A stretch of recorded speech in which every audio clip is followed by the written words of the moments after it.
What makes the Proles different from the party? Remember we talked about the outer party? I've already answered this. Why are the Proles different? They are a group of society that I would say they lack the cerebral element that is necessary for, what's it necessary for? You've got to have that intellectual capacity, if you can, question and rebel. So they lack the cerebral/intellectual capacity for critical thought. They are happy with the simple pleasures of life, like the lottery. They're happy with all of that, and they're never going to second guess it. So they have a paradoxical freedom, but they don't have true freedom, right? They don't have true freedom because they actually are being controlled.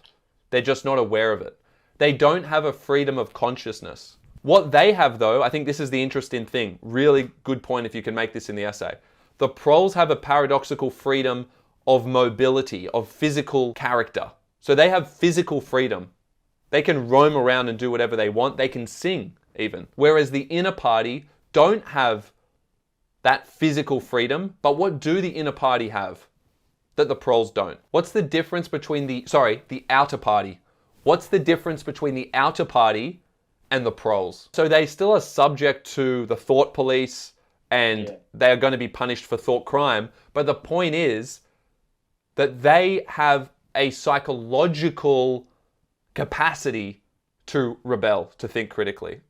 So you can say they have the intellectual part and then the Proles have the physical part. But you need to have both of those elements if you're going to rebel. If you're aware of what Big Brother's doing in oppressing you, which the outer party is because they're exposed to everything in the ministry, then they need to be more heavily surveyed. They need to be more heavily controlled because they're the ones who could generate the thought to actually rebel and go against what's happening.